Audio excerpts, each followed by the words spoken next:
तकरीबन 3 माह से जारी पाक अफगान कशीदगी के दौरान सरहदी झड़पों, तिजारती बंदिश और मुज़ाकरात की नाकामी समेत गैर मामूली वाक़यात और तल्ख बयानात के तबादलों के बाद अब कुछ मस्बत पैगामात का तबादला शुरू हो गया है। दोनों ममालिक की आला क़यादत मुज़ाकरात की तरफ दोबारा वापसी का इशारा दे रही है और ख़ास तौर पर अफगान तालिबान अवामी सतह पर पैगाम दे रहे हैं कि अफगान सरजमीन को किसी भी मुल्क के खिलाफ इस्तेमाल नहीं होने दिया जाएगा। अफगान मीडिया और साथियों के मुताबिक 25 दिसंबर को एक सरकारी तकरीब से खिताब करते हुए अफगान वज़ीर दाखिला सिराजुद्दीन हक्कानी ने कहा कि अफगानिस्तान किसी भी दूसरे मुल्क के लिए खतरा नहीं है और बातचीत के दरवाजे अब भी खुले हैं। हम कोशिश कर रहे हैं कि मनतकी और जायज़ तरीके से मसाइल का हल निकाला जाए और बातचीत के जरिए ही बदएतमादी या गलत फहमियों को दूर किया जाए। सिराजुद्दीन हक्कानी ने मजीद कहा कि अफगान तालिबान दोहा मुआहदे के तहत अपनी तमाम कमिटमेंट्स पर मुकम्मल अमल कर रहे हैं, ख़ासतौर पर उन कमिटमेंट्स पर जो अफगान सरजमीन को दूसरे ममालिक के खिलाफ इस्तेमाल होने से रोकने से मुताल्लिक हैं।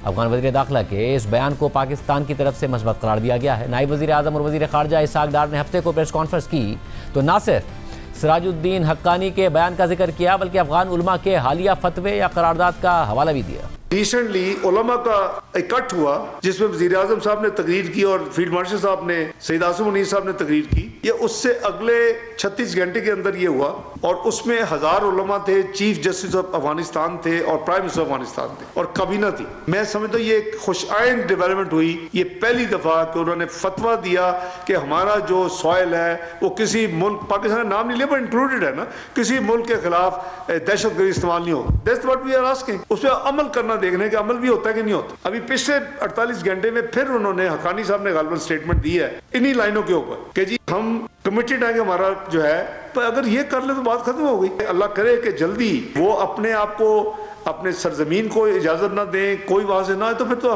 वो तो हमारे हमेशा से साथी रहे हैं, भाई रहे हैं, तो उसमें तो कोई मसला नहीं है। जबकि अफगान न्यूज़ चैनल तुलू न्यूज़ के मुताबिक अफगान वज़ीर दाखिला सिराजुद्दीन हक्कानी ने कहा है कि हम हर उस बयान का खैर मकदम करते हैं जो दोनों हमसाया ममालिक के दरमियान मसाइल के हल में किरदार अदा करे। हाल ही में पाकिस्तान में उलमा का इजलास हुआ जिसमें जमीयत उलमा इस्लाम के लीडर मौलाना फजलुर रहमान और मुफ्ती तकी उस्मानी ने अफगानिस्तान के हवाले से बयानात दिए। हम इस हवाले से शुक्रगुजार हैं। साथ ही पाकिस्तान के वज़ीर ख़ारजा इसहाक़ डार ने अफगानिस्तान के हवाले से मस्बत बयानात दिए हैं और मैं ये कहना चाहता हूँ कि हम मस्बत और बिरादराना बयानात को वेलकम करते हैं। सिराजुद्दीन हक्कानी ने जोर दिया कि अफगानिस्तान इलाकाई सलामती और इस्तेहकाम के लिए पुरअज़म है और अफगान शहरी किसी के लिए भी ख़तरा नहीं है और ना ही वो ख़तरा बनने का इरादा रखते हैं। हमारे अपने मुल्क में गैर मामूली सिक्योरिटी इक़दाम किए गए हैं और हम दुनिया को भी भाईचारे और अमन का पैगाम देते हैं। हम अफगानिस्तान के अंदर और बाहर खदशात को कम करना चाहते हैं और हर किसी को यकीन दहानी कराते हैं कि अफगान शहरी किसी के लिए भी ख़तरा बनने या नुकसान पहुँचाने का इरादा नहीं रखते। इस पूरी सूरत हाल पर बात करेंगे। हमारे साथ मौजूद हैं अफगान उमूर पर नज़र रखने वाले सीनियर सहाफ़ी ताहिर खान साहब। ताहिर खान साहब, बहुत शुक्रिया मुझे ज्वाइन करने के लिए। ताहिर खान साहब, पहले तो ज़ाहिर तल्ख जुमलों का ही तबादला हो रहा था, फिर झड़पें भी हुई, ये अचानक बहुत बड़ी मस्बत तब्दीली आई है। क्या सालिस बीच में पड़े हैं या अफगान तालिबान हुकूमत पर दबाव पड़ा है? क्योंकि ताजिक की तरफ से भी, हुकूमत की तरफ से भी जो वाक़यात हुए, एक बड़ा सख्त बयान सामने आया। जो मेरी मालूमात है, जब पहली मुलाकात हुई थी रियाज में, तो एक मुसव्विदा सऊदी अरब ने दोनों को दिया है और उनकी मौजूदगी में दिया था। और अभी ताज़ा जो मैंने मालूमात हासिल की है कि जो मुसव्विदा अफगान तालिबान ने कुछ तजावीज़ के साथ उनको वापस भेजा है और जाहिर बात है कि उनको अगर दिया है तो पाकिस्तान को भी दिया है। सऊदी अरब वाला जो सिलसिला है वो दूसरों की तरह नहीं है। जो कतर और तुर्की का था, उनका भी अपना रोल था, हम उसकी भी यानी उसको डिसग्रेड नहीं करते। लेकिन सऊदी अरब का जो मैंने सुना है कि इस तरह का एक बड़ा जामे उन्होंने वो दिया है जिसमें तमाम चीज़ें हैं, मुसल्लह ग्रुप्स का उनको रोकना, फिर तरक्याती मंसूबे, फिर मुस्तकबिल का।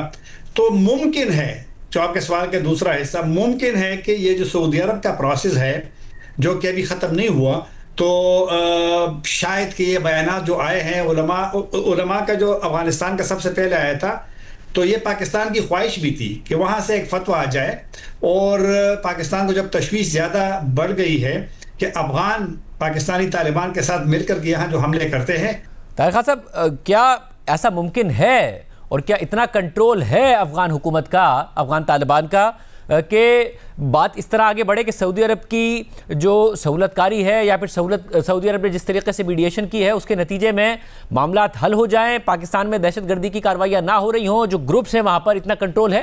मेरे ख्याल में अगर अफगान तालिबान चाहते हैं तो बड़ी तब्दीली आ सकती है। आपको याद होगा 2022 में जब मुज़ाकरात हुए थे तो अफगान तालिबान ही थे जिन्होंने उनको बिठाया था पाकिस्तान के साथ। मुज़ाकरात नाकाम हो गए, उसकी अपनी वो तारीख़ अलग मौजू है। लेकिन अगर वो उनको बिठा सकते हैं तो उनको एक, अगर कंट्रोल की बात मैं ना भी करूं, लेकिन काफ़ी चीज़ें उस तरह कर सकते जिस तरह पाकिस्तान की ख्वाहिश है। सिराजुद्दीन हक्कानी अगर एक जंगी माहौल में भी वेलकम करता है पाकिस्तान के बयानात को, तो एक जेस्चर उन्होंने दे दिया है। अब देखना है कि आगे कैसे चलना है, एतमाद साजी के लिए इकदाम हम क्या उठाते हैं, उस वहाँ वो क्या उठाते हैं। लेकिन एक बात तो बिल्कुल क्लियर है, पाकिस्तान का यही मौक़िफ़ है कि अगर यहाँ पर तशद्दुदी कार्रवाइयाँ जारी रहे, जिस तरह बाजौड़ का आज जो वाक़या हुआ है, मेजर शहीद हुआ है, ये वाक़यात जो है ये अगर रहेंगे तो फिर मसले पैदा होंगे।